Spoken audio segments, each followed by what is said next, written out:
O time mais velho da região, formado em agosto de 2012, jogava sempre no servidor norte-americano, mas com a abertura dos servidores da Oceania em junho desse ano, os jogadores da Immunity ou transferiram as contas ou criaram outras.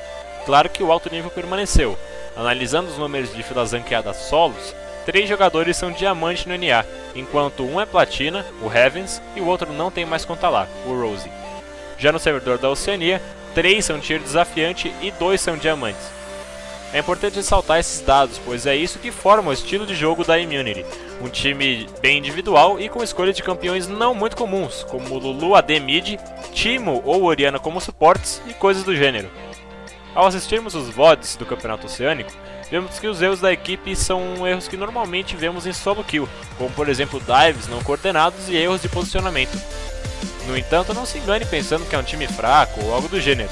Além de estar invicto, não perdeu nenhuma série melhor de 3 ou melhor de 5 desde abril desse ano, as estratégias adotadas por eles costumam surpreender os adversários, como foi o caso da segunda partida das semifinais contra o time da Exile 5 Eclipse, aonde jogando com Nunu Jungle e um Blitzcrank suporte, ambos roamers, ou seja, 3 lanes solo, o time levou as 3 primeiras torres em apenas 7 minutos de partida, mas mesmo assim, essa partida demorou 51 minutos para acabar. O grande trunfo da equipe com certeza é o superstar do servidor da Oceania, o AD Carry Raygear.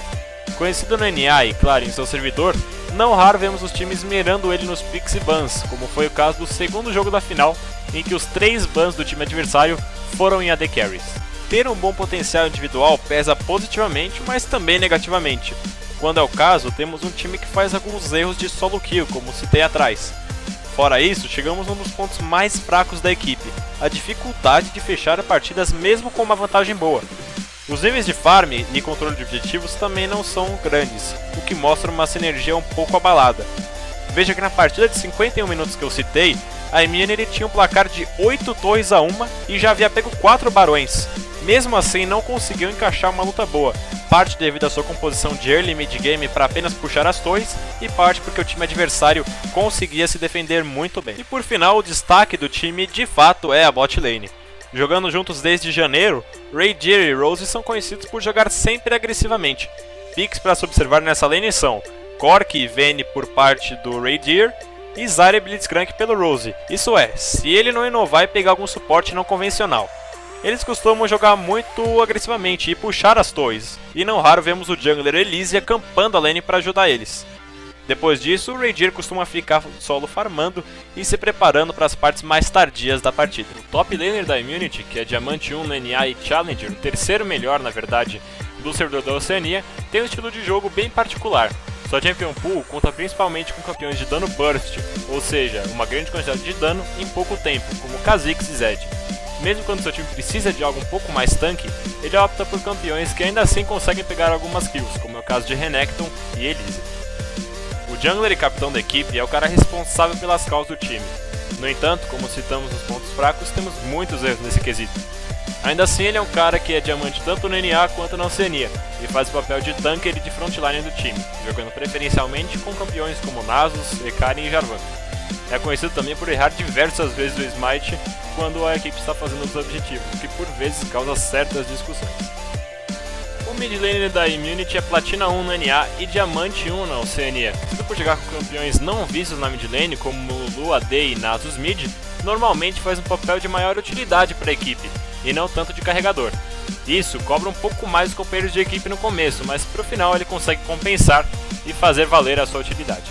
O grande superstar do servidor da Oceania é Diamante no NA e Challenger, na verdade segundo melhor no ranking da sua região. Conhecido por suas mecânicas com Vayne e com Corki, sempre puxa um ban em sua direção além de ter a sua lane campada. Mesmo com uma boa mecânica, por vezes, Raygear peca um pouco no seu posicionamento, o que é corrigido normalmente pela sinergia um pouco maior que ele tem com o seu suporte. Como o mid laner do time, Heavens, normalmente joga com um pouco mais utility, cabe ao Raygear tentar carregar a equipe junto do top laner Swiper, função que ele consegue fazer muito bem. Parceiro de bot do Raygear, Rosie é Challenger no servidor da Oceania e não tem nenhuma conta no servidor americano. Também é jogador a utilizar-se de picks não muito comuns para bot lane, como Teemo e Orianna suporte. Seu Thresh também é muito respeitado e por vezes é inclusive banido, isso porque é um campeão que combina muito bem com o estilo da bot lane da Immunity, que é agressiva. Não raro vemos eles forçando lutas no level 2 e puxando dragões para sua equipe. É isto por parte do time Immunity, representante do servidor da Oceania. Siga as nossas mídias sociais para saber quando sairá o próximo vídeo de mais um adversário da Pen Game na Gamescom. Até logo! O pagamento do Campeonato Brasileiro já foi todo na estadual. Vai